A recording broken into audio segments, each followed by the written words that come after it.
We deviated slightly last week to deal with the psyche of our nation during the critical year 1938.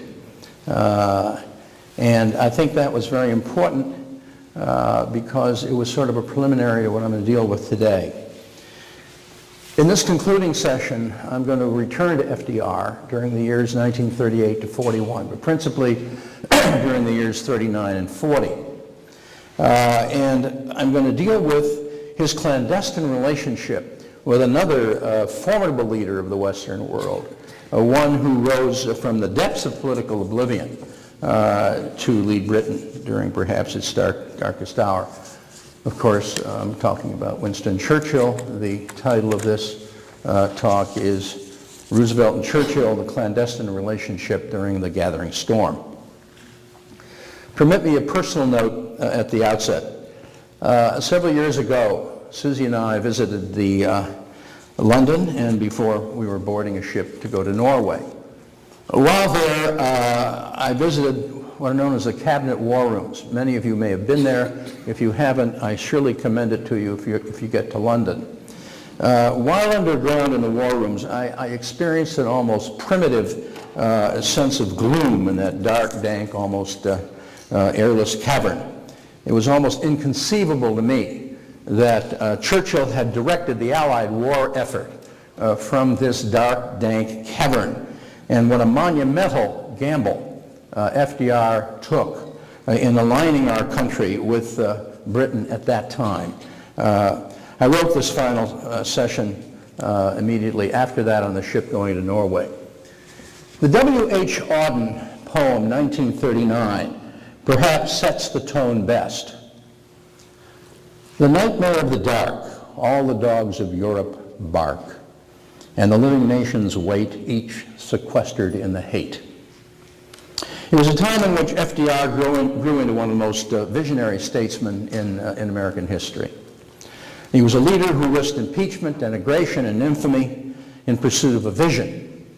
In the process, he was not only instrumental, but was perhaps the most essential link in a chain of events that may well have saved Western Hemisphere from the ultimate disaster of Nazi domination. When FDR first assumed office of the president in 1933, as we've seen, many of our deeper thinkers, such as Oliver Wendell Holmes and others, characterized him as a lightweight. FDR, however, was the showman that Hoover was not. But if so, he was just the showman our country needed. Roosevelt himself said of Orson Welles, you know, you and I are probably the best two actors in the country. We've seen a bit of Orson Welles last week. I've tried to give you a glimpse of Roosevelt. I think he probably was right. They probably were. A situation was created, Rexford Tugwell noted, that where FDR could do no wrong, his ineptness would be explained away, and his mistakes would be forgiven. And there were many mistakes. But all of this changed significantly and rapidly in the realm of foreign policy during the years 1938, which we visited last week, to 1941, and during the war years that followed.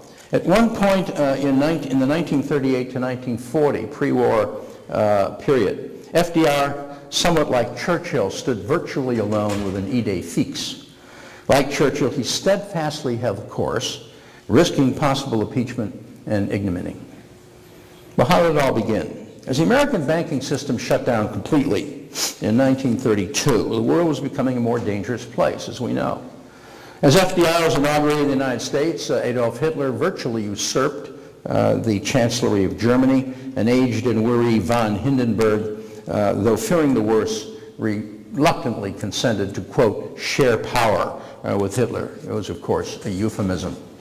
He felt that he could no longer, von Hindenburg, control the sweep of history amidst the abject failure of Weimar, unemployment, uncontrollable inflation, and violent clashes between Nazi and communist militias. Germany was left in a state of chaos and utter despair. Following Hitler's inauguration, the rearming of Germany began, as we've seen, almost immediately in open defiance of the Versailles Treaty. This was only 13 years after Versailles, and the erstwhile allies did nothing about it. Well, why then were FDR's actions visionary? From the time of the Munich Pact in 1938, FDR began secretly preparing for a war he was certain would come. That's a rather remarkable fact. The boldness of this move has often been overlooked or underplayed. It took great courage and foresight. In retrospect, it seems obvious it wasn't then. FDR's preparations were of necessity clandestine, given the atmosphere in our country. Popular sentiment in the United States was overwhelmingly isolationist. The America First Committee was active, as we've seen last week, and it numbered among its members many influential personages such as Charles Lindbergh. The German-American Bund was likewise going strong, holding rallies of 20, 25,000 people. Prominent members of his own administration voiced their opposition to arming Britain both publicly and adamantly. People of this country were dissatisfied with the aftermath of the First World War, with Versailles and its outcome, and with the utter failure and futility of the League of Nations, of which we were not even a part. So under no circumstances did our people want our boys, our men and women, going abroad to fight wars. Any hint of that was political suicide. And Roosevelt was running for re-election in 1940. So he acted secretly. And many of FDR's secret preparations were colorful in the very stuff spy novels are made of. They make for fun reading. Fortuitously, Roosevelt had been intrigued by intelligence gathering ever since the interception and decoding of the Zimmerman telegram, which had led directly to our country's entry into the First World War. In 1917, now at that time, President Wilson had placed the American transatlantic cable at the disposal of Berlin in the hope, naive hope, that it would lead to negotiations for peace in Europe and therefore avoid the necessity of our getting involved in that war. Arthur Zimmerman, using that facility, he was a German foreign minister in Mexico, sent a message in code to the German ambassador to Mexico, advising him that Germany would be stepping up its U-boat campaign in the Atlantic, and said that if this brought the United States into the war, he should offer peace with Mexico by promising them a piece of, get this, Arizona, Texas, and New Mexico. He was serious. Maybe he was right. Wilson did not know that the British code breakers had not only broken our codes, but were regularly tapping the transatlantic cable to read American diplomatic ciphers.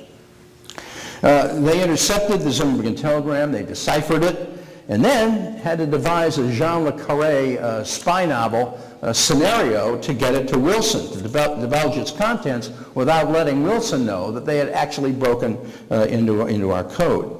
So a British agent in Mexico City stole the telegram, claimed it had been intercepted in North America.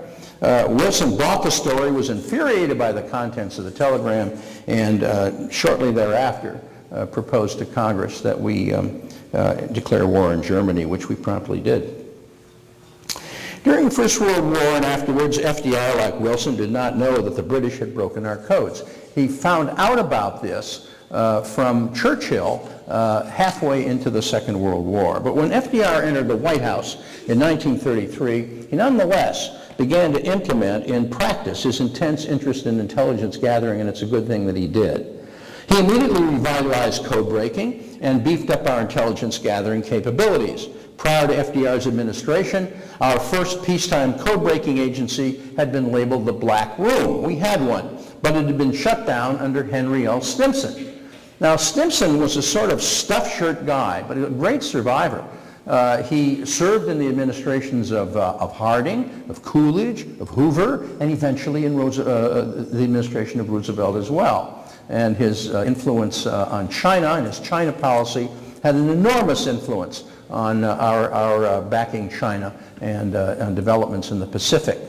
But he was a stuffed shirt, and at that time, he once famously announced, "Gentlemen, do not read other people's mail." Well, that, of course, was not the great background one needed from one's Secretary of State to encourage code breaking. However, fortunately, our military had continued code breaking, notwithstanding Stimson's orders to the contrary, to the civilian agencies. By midway through the 30s, with FDR's encouragement, the Army was regularly cracking the Japanese codes. It turned out to be a saving grace in the Second World War. Cracking the codes really helped us turn around the Battle of Midway, which was in the spring of 1942 and really began to turn around the Pacific War. But FDR's most prolific and colorful exploits involved his secret enlistment of friends in the private sector. For example, Vincent Astor, a prominent Hudson Valley friend of Roosevelt's, became an important informant. He was surrounded by a clique of very wealthy friends of Roosevelt, businessmen who called themselves the Room.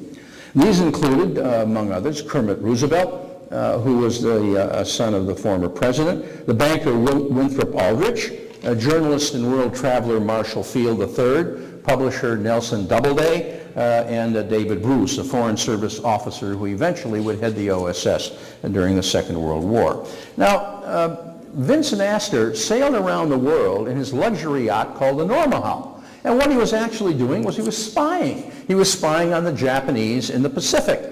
He would go to the Marianas, the Carolines, the Marshall Islands, wherever the Japanese were, and just sailing around in his yacht, having a great time, but he was actually spying on facilities there, very important in the Pacific War. We eventually got into it, and reporting to Roosevelt about this. By far the most colorful and effective of Roosevelt's private intelligence operators was William Wild Bill Donovan. You probably heard of him. He really started the OSS. He was a wealthy New York lawyer, came from a blue-collar Irish immigrant family in Buffalo, had won the name Wild Bill while fighting alongside of General Pershing against Pancho Villa in Mexico in 1916. He was the most decorated American hero on the Western Front in the First World War. He won both the Congressional Medal of Honor and the Distinguished Service Cross along with the French Croix de Guerre. Director John Ford, who served with Donovan during the war, said of Donovan, quote, he was the sort of guy who thought nothing of parachuting into France, blowing up a bridge, pissing into a Luftwaffe gas tank, and dancing on the roof of the St. Regis with a German spy.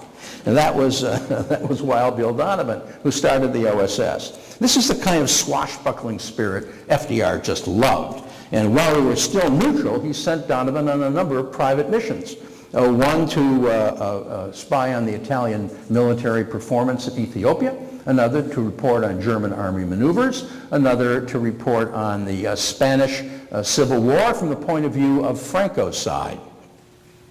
Churchill, whose escapades during his daring escape from the Boers toward the end of the 19th century, beginning of the 20th century, enthralled the Britons, shared the same flair for the secretive and the dramatic. Like FDR, Churchill placed great emphasis on intelligence gathering.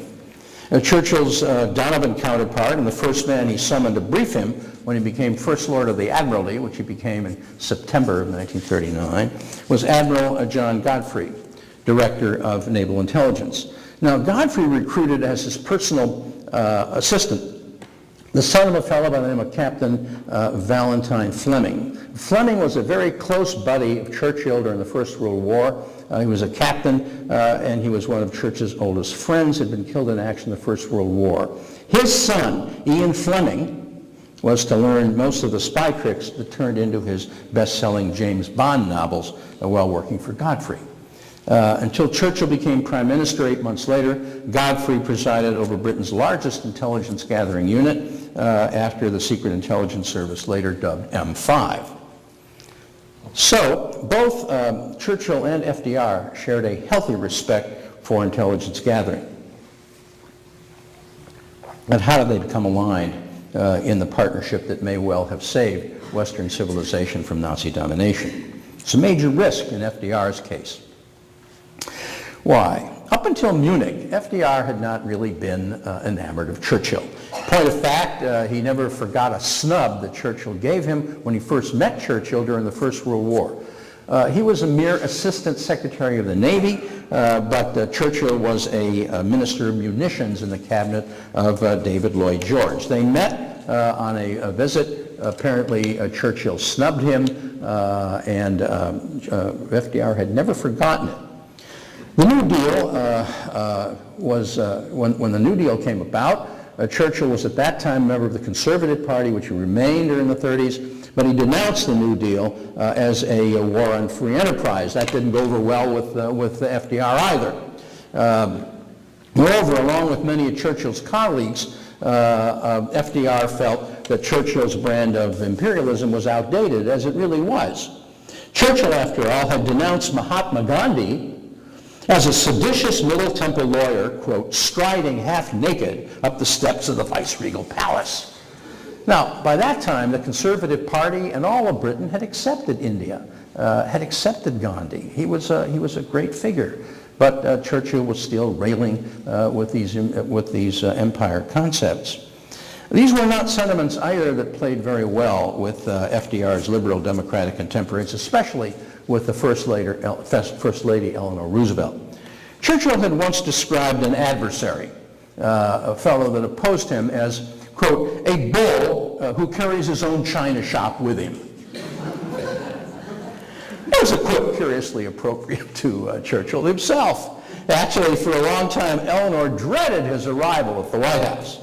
He was an awful guest. Something like Commander Whitehead in The Man That Came to Dinner. Do you remember Monty Woolley in that wonderful show? He was blustering, demanding, kept ridiculous hours, and reeked of brandy and cigars. But she got used to him and eventually came to like him. But at first, couldn't stand him. But Churchill's fierce and virtual standalone battle against Munich, the appeasement of Hitler and all of that stood for, redeemed him in Roosevelt's eyes. It's to FDR's everlasting credit that he realized that here at last was the battler that would eventually lead Britain in a war that would surely come, a war that was, must be fought to the death if the West was going to survive free. John Meacham, in a recent book called Franklin and Winston, a wonderful book, I commend it to all of you, he cites a telling reaction in the German High Command upon their learning of Churchill's appointment as First Lord of the Admiralty. In September 1939. And mind you, the war had just broken out. September 1, Germany invaded Poland. Very shortly thereafter, within a couple of days, Britain declared war on Germany. And after that, Churchill was brought into the Chamberlain cabinet as First Lord of the Admiralty. The appointment of Churchill alarmed the Germans. Hitler, Albert Speer remembered, reacted with consternation. Hitler's architect, Speer, then described the Third Reich's inner circle absorbing the news. Quote, with this ill-omened press report in hand, Speer wrote, Goering stepped out of the door of Hitler's salon, dropped into the nearest chair and said wearily, Churchill in the cabinet, this means that the war is really on. Now we shall have war with England. Well, the outbreak of war in Europe on September 1, 1939 brought FDR closer to Churchill. It was FDR, however, not Churchill, that began their lengthy correspondence, and he began it on a very intriguing date, September 11th, 1939. It was immediately after Churchill, of course, had been appointed. He was now back in the Admiralty after a 25-year hiatus. But he was still over 8 months away from being called as Prime Minister. That happened in May of 1940. FDR's letter, it turns out, launched a torrent of correspondence. There were in all over 1,700 letters from Churchill and over 700 from Roosevelt. It's the largest correspondence in history between the leaders of two great powers. Just as FDR faced much isolationist opposition within our country at the time and even within his own administration, Churchill still faced strong opposition within the Chamberlain government, where appeasement sentiment was still far from dead, despite the breakdown in Munich and despite the declaration of war on Germany. Imagine, they're fighting a war with Germany.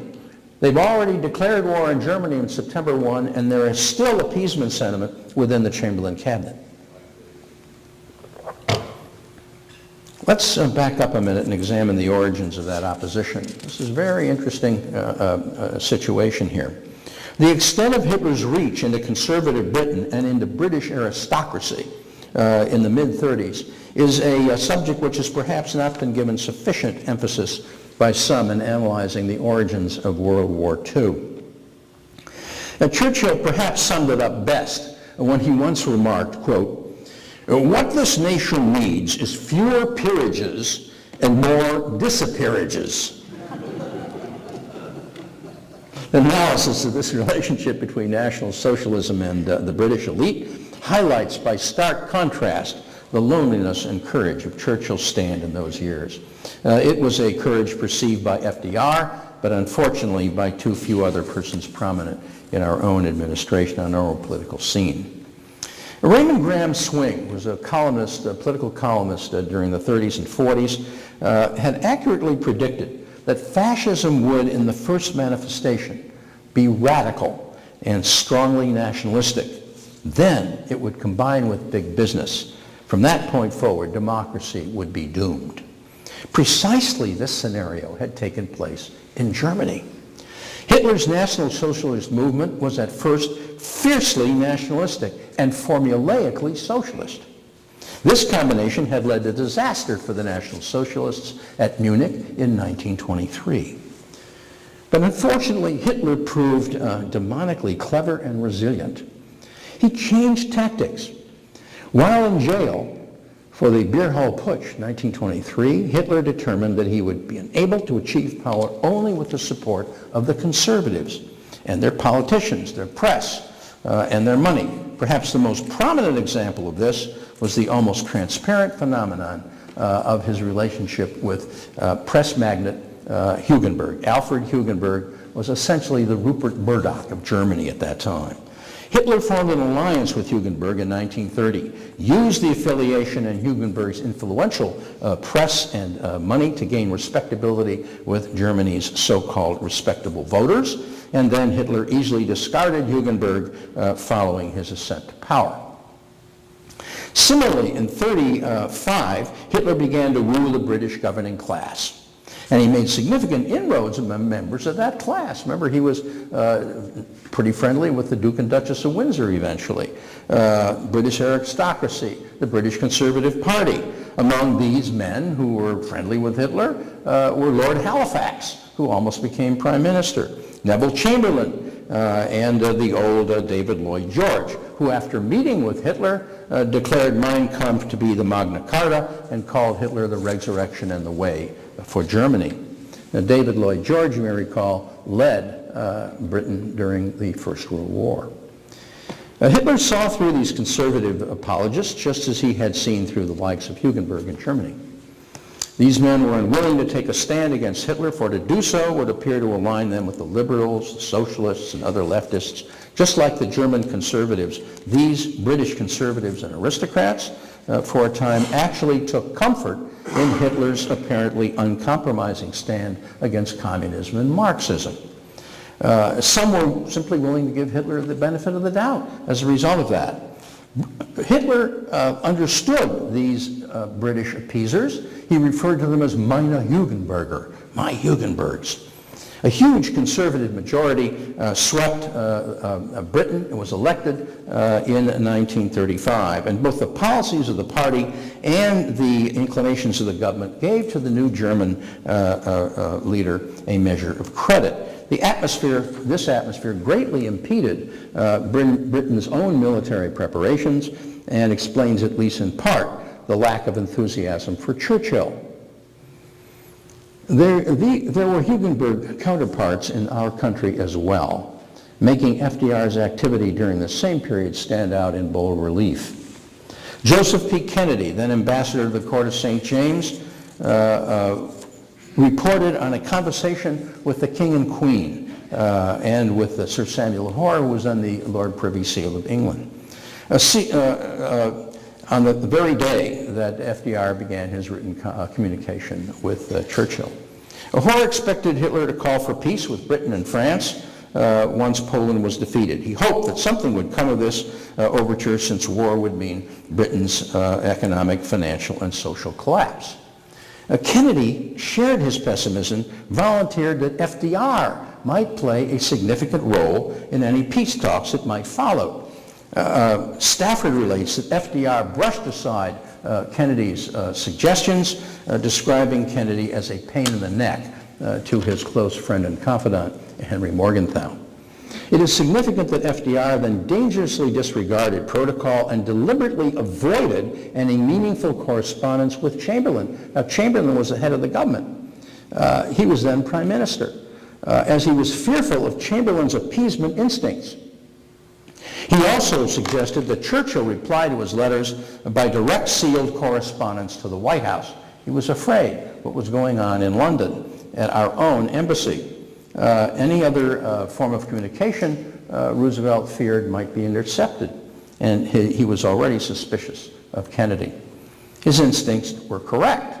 Later, in 1940, it was discovered that a code clerk in Kennedy's U.S. Embassy office in London named Tyler Kent had been intercepting and turning over to fascist sympathizers in London the most secret United States-British code messages, diplomatic cables, including Churchill's correspondence with Roosevelt. The contents eventually found their way to Hitler.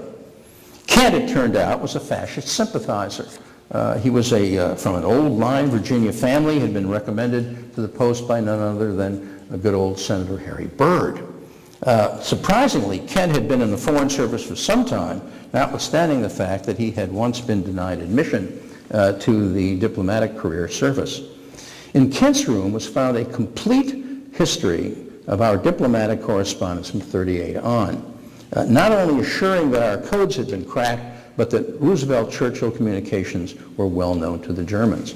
Now, this, of course, was treason. Was he tried for treason here in the United States? No. He was tried in secret in England. The United States did not even demand his extradition.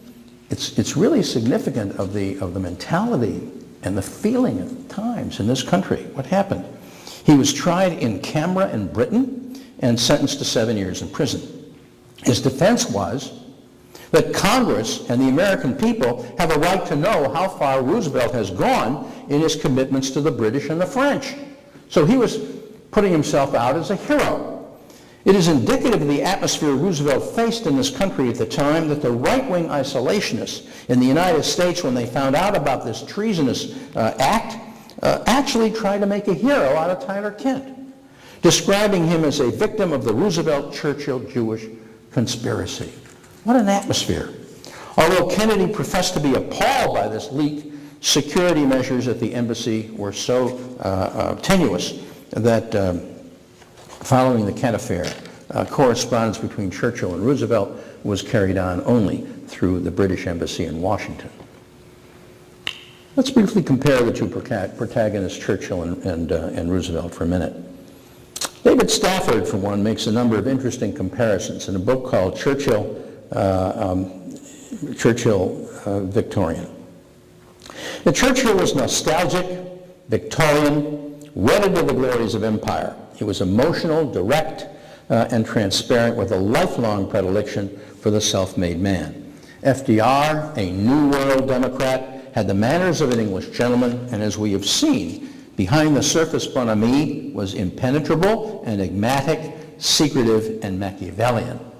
Churchill carefully wrote down his thoughts and instructions. Roosevelt was deliberately informal, often giving inconsistent verbal orders. We've seen in the past how he has veered off in different directions. But the similarities between the two men are even more revealing. In addition to a fascination with secretive intelligence gathering, both in their personal lives suffered severe handicaps. Roosevelt, of course, overcame polio and hid that very carefully from the American public during his entire career. Churchill overcame a severe childhood stammer and many bouts of depression. That was also well hidden from the British people. Both men leaned heavily on their wives. Eleanor became FDR's political eyes and ears, as we know, when he came down with polio, and a major factor in influencing him when he was in the White House. Clementine Churchill provided a rock upon which Churchill stood. Both Churchill and FDR were denounced as turncoats. FDR, as the patrician who brought about the New Deal, was denounced by many as a traitor to his class, as we've seen. He was loathed by Republicans and by other members of the social elite, Porcellian kind of people that he had left. Similarly, many Tories never forgave Churchill his early radicalism, his days as a liberal, and his maverick behavior after he returned to the conservative fold from the ranks of the Liberal Party. Many people don't know that at one time Churchill did go from conservative to liberal and then back to conservative and actually held office as a conservative. The author Ambrose Bierce wrote a marvelous book called The Devil's Dictionary. Once defined a conservative. It's an interesting definition. A conservative is one, said Bierce, who is enamored of existing evils, as opposed to a liberal who wishes to replace them with others. Early in his career, Churchill vacillated between the two. Although the bulk of his career was as a conservative, he had once held office as a liberal.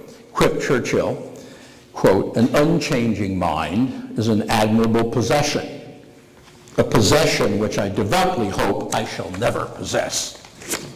That's Churchill. When FDR began corresponding with Churchill on September 11th, 1939, he instinctively sensed that this was the man who would lead the British Empire during the coming storm. But this was a perception not easily come by, given the history of Churchill. There were many failures that had plagued Churchill's career. Let's take a look at a couple of them to appreciate how bold FDR's stance really was and what a formidable bet he was placing on opening up this clandestine relationship.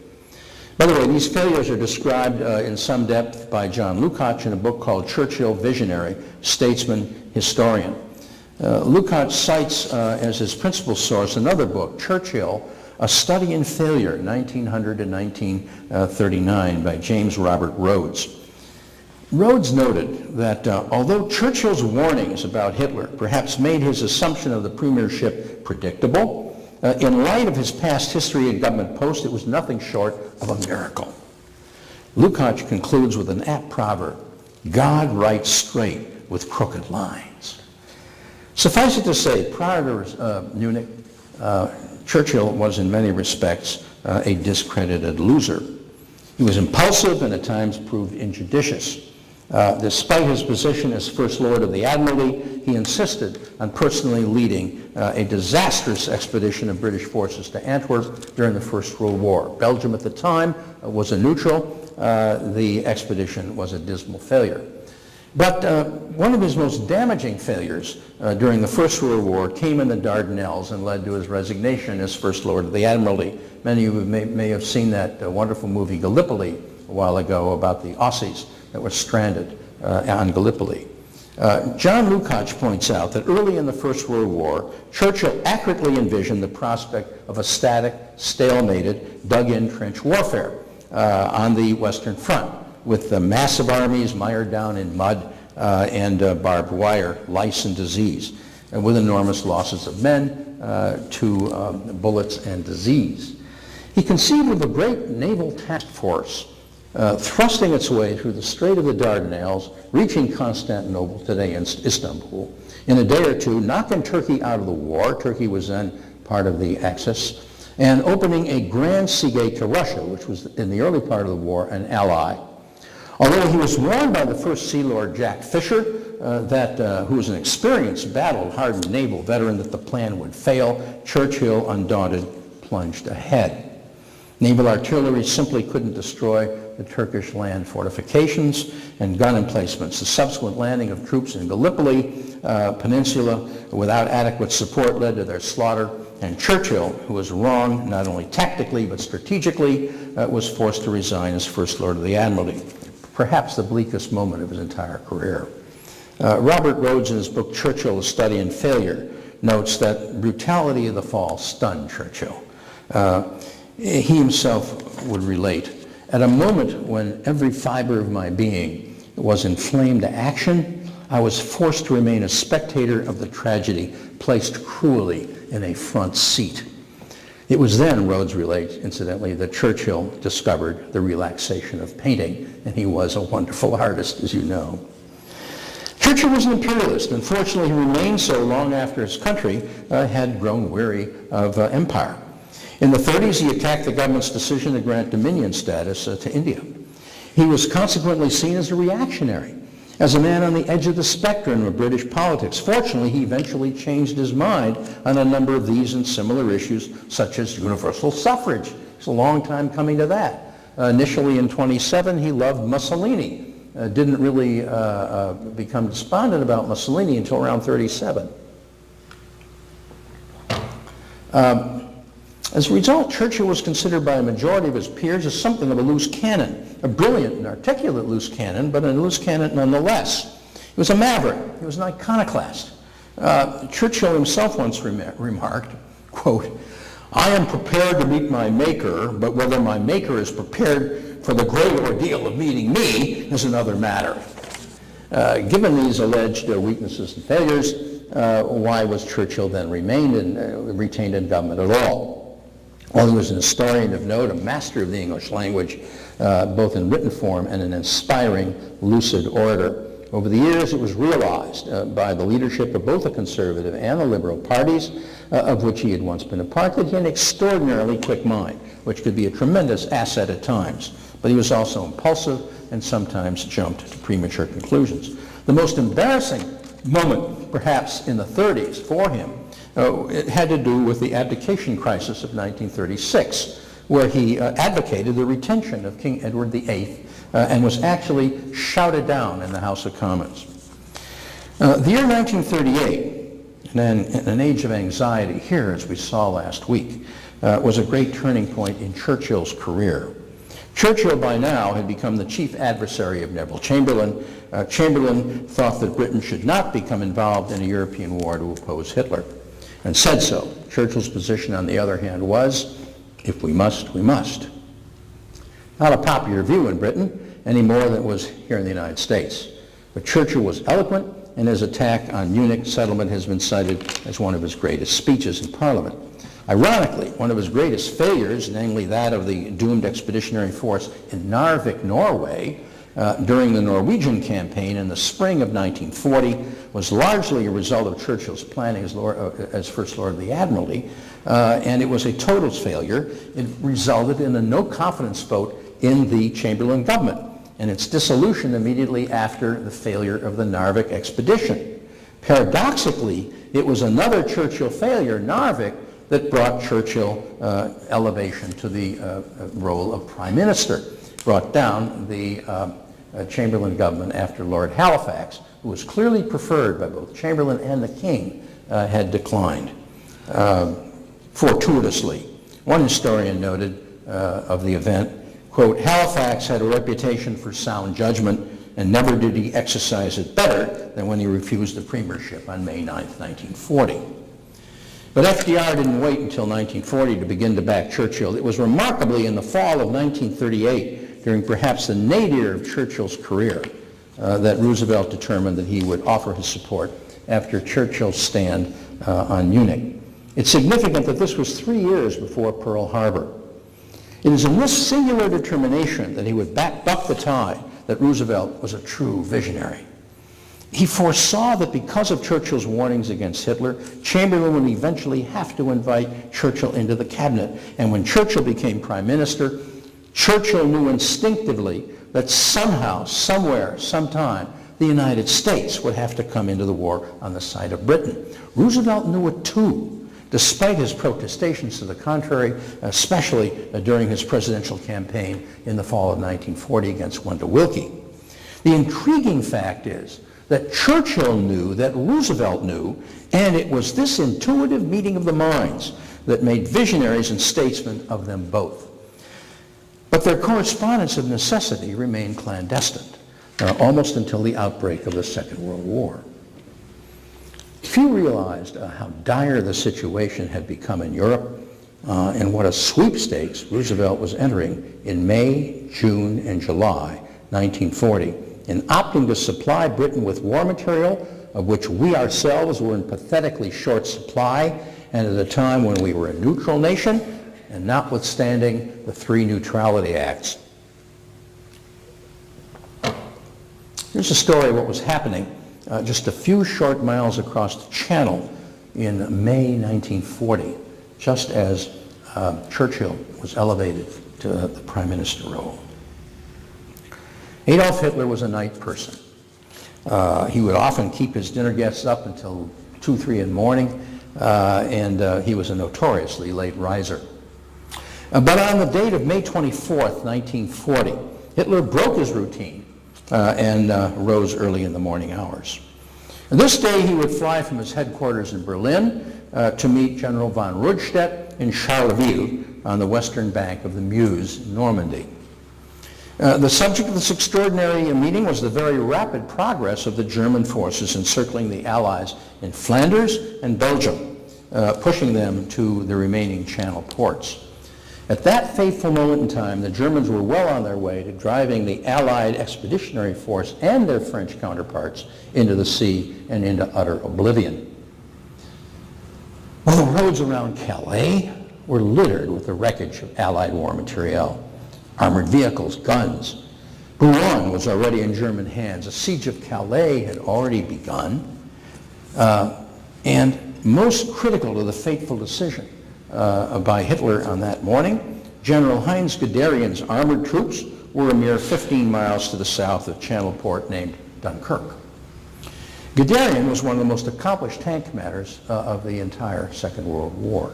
But inexplicably, Hitler now turned cautious. At 11:42 a.m. on that day, the order went out. Guderian's advance was temporarily halted.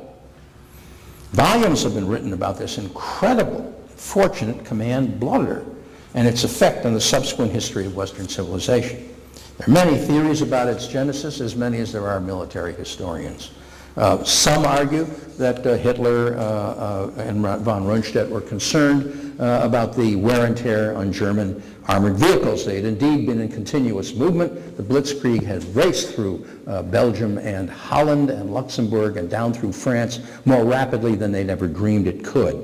And there had been losses. Others speculated that Hitler, who had fought in the trenches during the First World War, was concerned and paranoid, really, about terrain crisscrossed by watercourses and canals, and about the troops getting mired down in the mud, as he had been in the First World War. Moreover, the German armies were stretched out. Supply lines were long, and both Hitler and von Rundstedt feared the possibility of an Allied counteroffensive, possibly cutting off the snout of the German crocodile. What they didn't know is the Allies were so dismal at that point they couldn't have mounted any counteroffensive whatsoever. Another factor, of course, was the blustering, ubiquitous Hermann Göring, who promised Hitler that his Luftwaffe could easily annihilate the Allied expeditionary forces, thus obviating the need for the Wehrmacht to incur any further losses on the ground. In short, it didn't. There are at least a half a dozen other credible explanations, but the fact remains the order was issued and the order was heard in London by the Enigma code-breaking group and remarkably remained unchanged for 5 critical days in the history of the Western Hemisphere. Following some initial confusion in the British War Office, evacuation was ordered. It was fortunately decided upon as a course of action, but for 2 days the evacuation attempts failed. Why? Because British landing craft were unable to navigate the beaches of Dunkirk. Their drafts were too deep. So a call went out for smaller boats with shallower drafts, and a multitude of those boats answered the call. Fishing boats, small yachts, craft of all kinds went. You may remember the depiction of this a long time ago in a wartime film called Mrs. Miniver, and more recently in a film called Atonement. The 5-day delay allowed the dramatic evacuation of over 338,000 British and French troops by a myriad of assorted British private vessels. It prevented the annihilation of the British Expeditionary Force, who would live to fight another day. But the British ground forces were now literally bereft of equipment. this is what they left behind on the beaches of Normandy. 7,000 tons of ammunition, 90,000 rifles, and 120,000 vehicles. They couldn't replace those very easily. They were licked. They had no equipment. Though the British fleet and aircraft were still fairly well intact, at this moment in time on the ground, Britain was all but defenseless.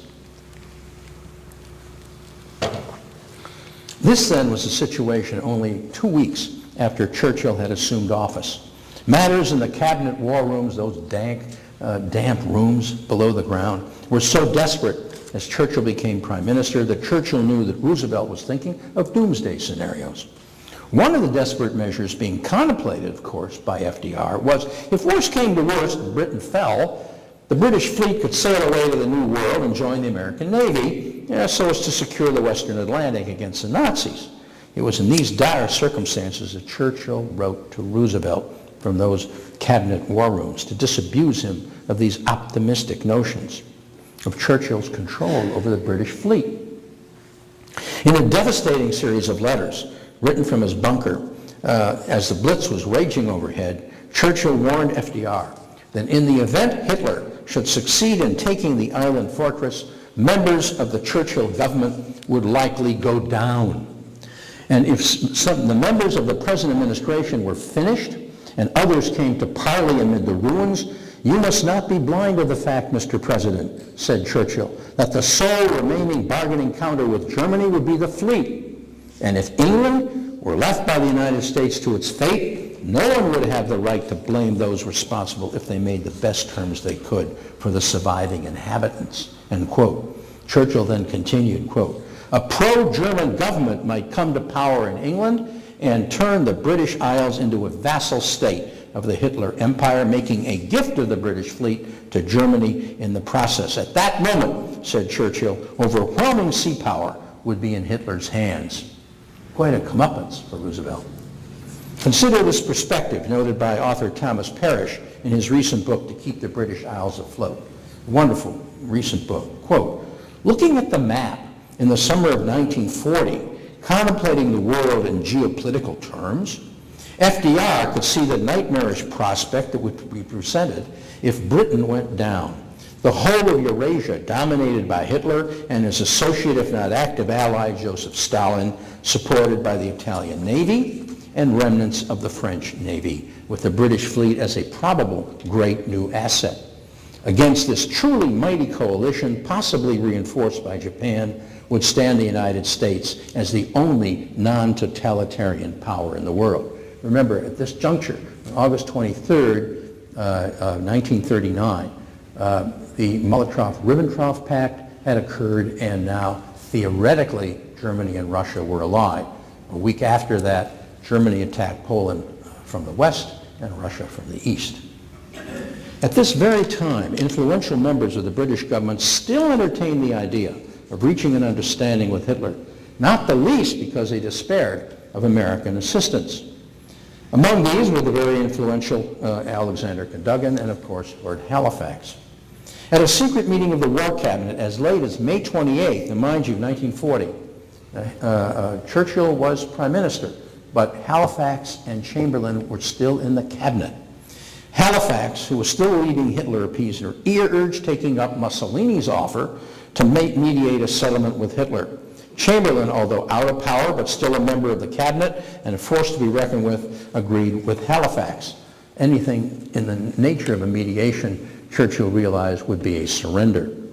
He admonished his colleagues that they should be ready, to Chamberlain, to consider decent terms if they are offered to us. It was this proposal that Joseph Kennedy had relayed to Roosevelt, asking Roosevelt to take the place of Mussolini in that negotiation, become a major player in affecting that negotiation. Roosevelt was outraged at Kennedy, just as Churchill was outraged at his own war cabinet. In one of the most stirring perorations ever given in the House of Commons, Churchill bellowed, "Every man of you would rise up and tear me down from my place if I were for one moment to contemplate parley or surrender. If this long history of ours is to end at last, let it end only when each one of us lies choking in his own blood upon the ground." It was quite a peroration in the House of Commons. The ever-present Joseph Kennedy cabled Roosevelt on that very day that Churchill wrote asking for aid that complying with the British demands would leave the United States holding the bag for a war which the Allies themselves expected to be beaten. By June 1940, when Churchill was but 1 month into office, France capitulated and Holland, Luxembourg, and Belgium were occupied. Churchill warned Roosevelt, quote, "The scene has darkened swiftly. The enemy has a marked preponderance in the air. We expect to be attacked here ourselves both from the air and by parachute and by airborne troops in the near future, and are getting ready for them if necessary. We will continue the war alone and are not afraid of that, Mr. President. But I trust you realize that the voice and force of the United States may count for nothing if they are withheld too long. You may have a completely subjugated, Nazified Europe, established with astonishing swiftness, and the weight may be more than we can bear," end quote. At that point in the letter, Churchill went on to submit a laundry list of absolutely essential material, including the loan of 40 or 50 of your older destroyers, several hundreds of the latest types of aircraft, anti-aircraft equipment, ammunition, and steel. He advised Roosevelt that Britain would pay for this material as long as possible, but that he should like to feel reasonably sure that when they could no longer pay, you will give us that stuff, quote, all the same, end quote. The request flew in the face of the Neutrality Acts, which were aimed not only at forbidding the sale of weapons to belligerents, but were based on cash and carry, and also that we couldn't ship to them. On September 3, 1939, FDR had declared that we were a neutral nation. Yet as early as June 3rd, 1940, he authorized the sale of millions of dollars of war material to Great Britain, and on June 10th, 1940, he revised his 1939 neutrality pledge, announcing that we would henceforth operate on a condition of non-belligerency, which would allow us to support the Allies without actually going to war. Finally, on September 3, 1940, as the Battle of Britain raged over the skies of London, he agreed to exchange the 50 old destroyers for bases in the Western Hemisphere. Now, Churchill's request brought Roosevelt into direct strategic confrontation with our military leaders. Among them, the highly respected George C. Marshall, later of the Marshall Plan, and Admiral Harold Stark. These commanders realized all too well that we ourselves were woefully short, unprepared for combat, woefully unprepared, woefully short of military equipment. And to supply Britain would retard our own military preparedness as well as our ability to train pilots and soldiers and sailors. American production, they argue, must not be tossed away across the sea in a vain gesture to the drowning British. Air Force Command General Hap Arnold, for example, estimated that at the rate the air war was going on in Britain, 100 of our aircraft would only last 3 days. But on the other hand, it would set back our pilot training here for 6 months. It was here that FDR stood fast against the rising storm, both in Europe and at home. Notwithstanding the treaties of his military commanders, Roosevelt determined that the maximum possible aid must go to Britain at this time. But in private, he agonized over the precariousness of his position. Very precarious position. He was risking impeachment. Quote, I might guess wrong, he confided to Harold Ickes on June 4th, 1940, a very critical time. And it is nothing more than a guess. And if I should guess wrong, the results might be serious. If we should send some destroyers across, they might be of no particular use to the Allies, but they might serve further to enrage Hitler. We cannot tell the turn the war will take, and there is no use endangering ourselves unless we can achieve some results for the Allies, end quote. It was an awful dilemma that Roosevelt faced, but during May and June 1940, he stuck with this risky bet. Of Hap Arnold, who was vehemently opposed to this policy, Roosevelt said, well, if Arnold won't conform, maybe we'll have to move him out of town, perhaps to the career burial ground of Guam. This was a newly potent, decisive Roosevelt. A different man from the one that had shifted chameleon-like back and forth from conservative to liberal policies in 1933 during the hectic 100 days. A different political leader from the one who had been checkmated through much of his second term and reflexively lashed out at the Supreme Court. FDR the Fox, to paraphrase James McGregor Burns, had now become FDR the Lion, and he relished the role, notwithstanding its major perils. And so it was that on the night of June 11th, 1940, under cover of dark, New Jersey stevedores began handling some 600 freight car loads of Enfield rifles, machine guns, 75 millimeter field guns, and over 100 million rounds of ammunition onto British ships. The military was aghast at the sight. They envisioned both themselves and the president being tried for treason if the country were attacked and found short of weaponry. And all of this was happening just 1 week before the fall of France. It is all the more remarkable that Roosevelt stuck to his guns, in fact, in light of the fact that an election was coming up. And the preponderance of the American people believed that Britain was about to go down. It was charged that Roosevelt was irresponsibly shooting craps with destiny. Churchill knew only too well that it was this roll of the dice upon which Britain's fate depended. On July 16, 1940, Enigma decoded the Fuhrer's Directive Number 16, quote, "I have decided to prepare a landing operation, codenamed Sea Lion, against England." Quote, with invasion imminent, Churchill again pleaded for 50 aged destroyers. They were First World War vintage and many were not even seaworthy. But both Roosevelt and Churchill knew that the psychological lift of British morale, which their shipment would afford, was immeasurable at this critical juncture, far more important than their questionable firepower. As Hurricanes and Spitfires battled Hinkels, Dorniers, and Messerschmitts over Britain in the summer of 1940, Roosevelt stretched his constitutional prerogatives to their outer limits with aircraft and arms sales to Britain. But in early August, he unilaterally raised the stakes, risking impeachment by contriving a plan to get Churchill his 50 destroyers. He devised an ingenious scheme to exchange the destroyers for a gift from Britain to the United States of 2 naval bases in Bermuda and in Newfoundland, and 99-year leases on additional bases in the British West Indies. These exchange provisions of the proposed deal provided a shaky, arguably legal basis on which to approach Congress for authorization to make the transfer. But Congress wavered. Roosevelt approached his rival candidate, Wendell Willkie, to use his good offices with the congressional Republicans to facilitate the transfer. Now, Willkie was an internationalist. Nonetheless, he ducked the issue and refused to intervene. Britain was in dire need of the destroyers as invasion was imminent and morale was at its lowest ebb. Roosevelt knew that he risked impeachment if he made the deal without Congress, but the fate of England hung in the balance, and there was no time. Notwithstanding the serious risk to his own career, FDR, discarding the fox and embracing the lion, bypassed Congress and ordered the exchange on his own executive authority.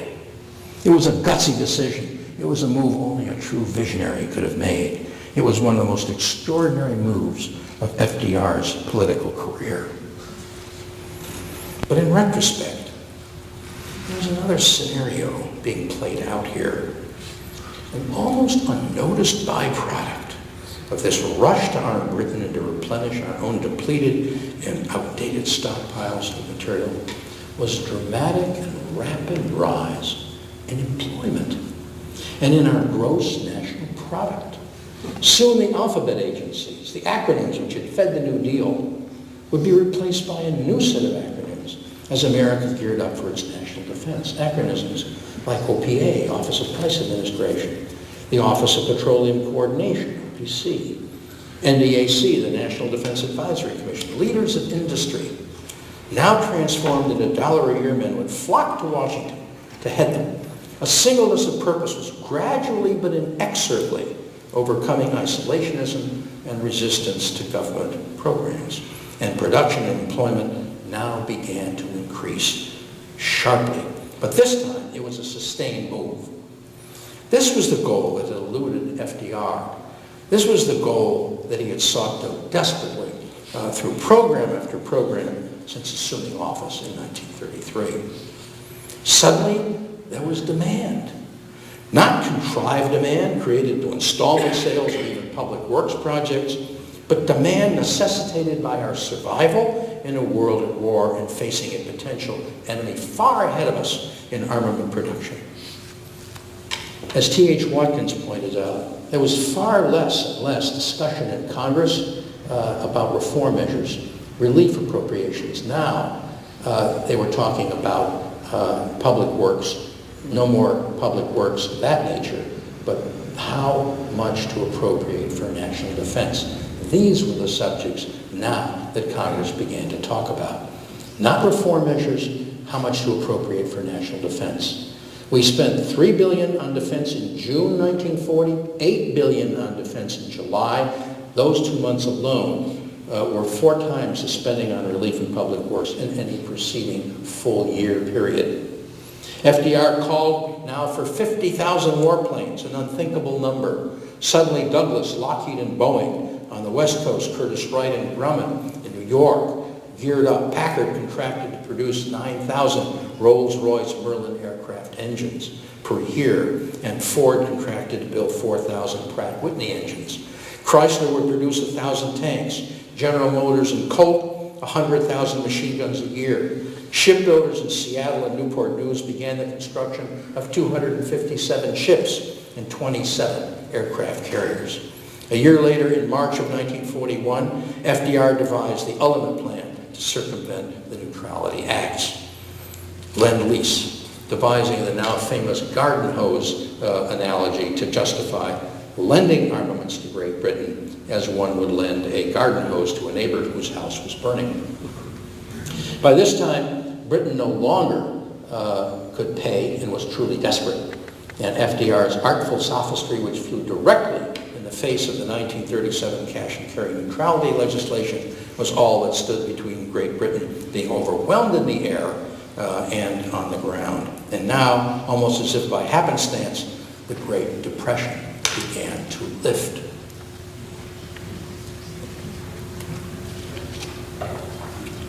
We end where we began today, in W.H. poem, 1939.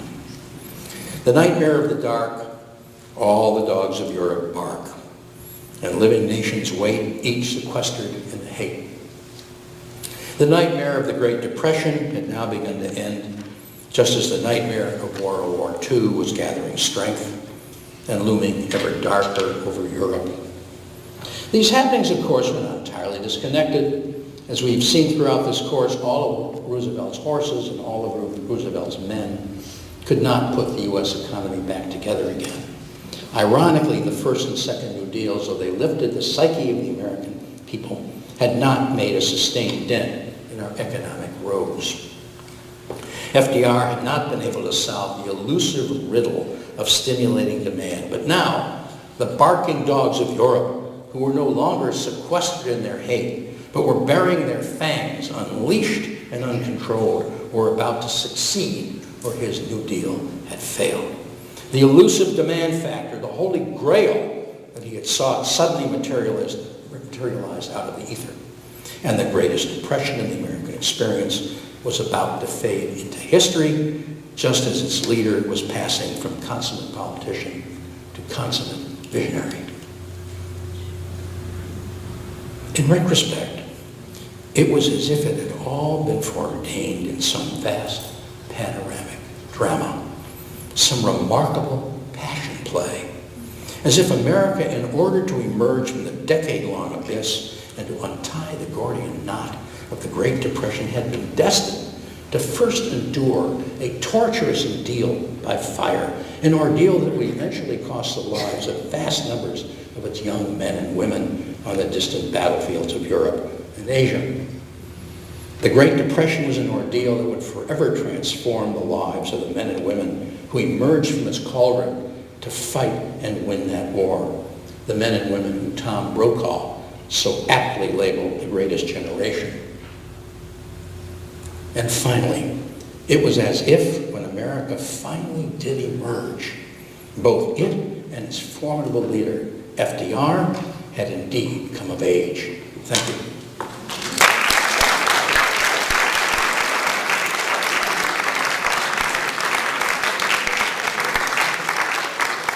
Thank you all very much. You've been a wonderful class. I would like to thank three men who have been wonderful help here. I hope they're around someplace. They'll hear me. Bob DeRocher of Ollie, Joe Gerard, Ollie, and John Carson of the Clark. They've all been a wonderful assistance to me.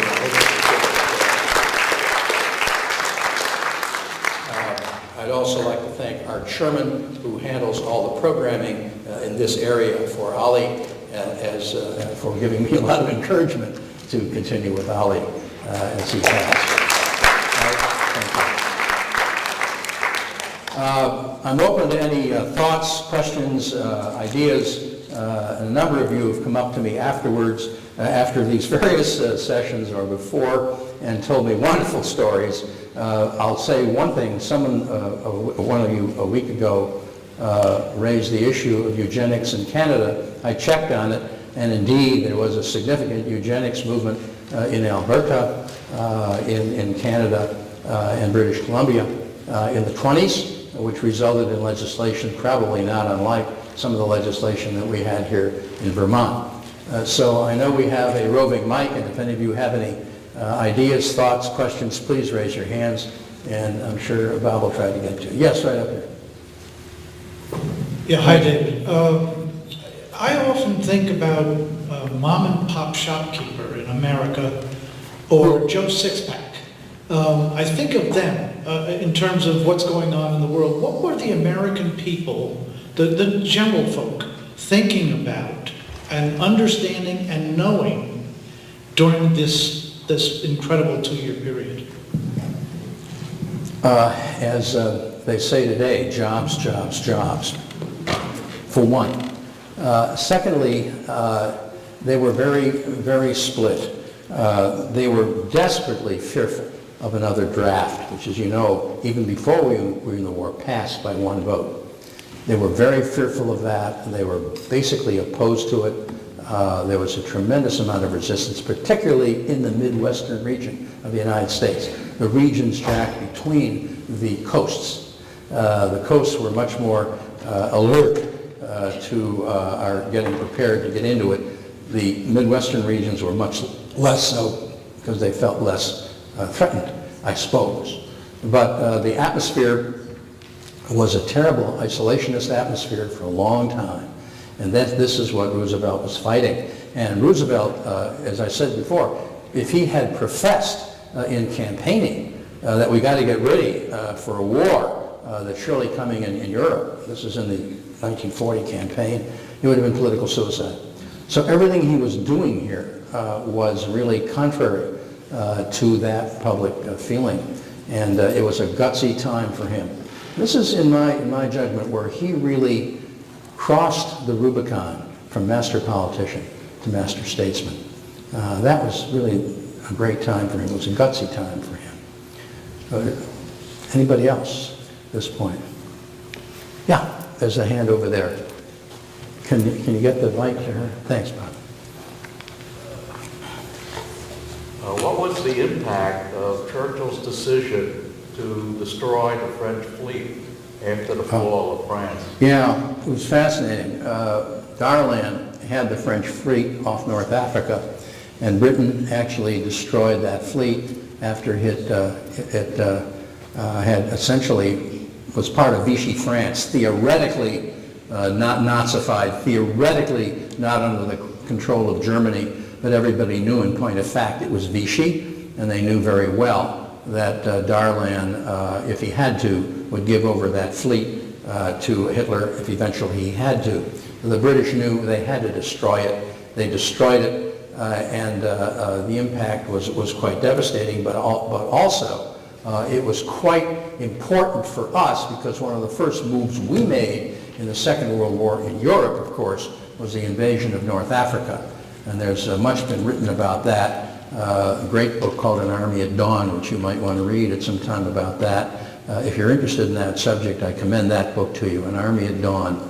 It had a tremendous impact because strategically it was very important that we didn't have that particular fleet to contend with in our invasion of North Africa.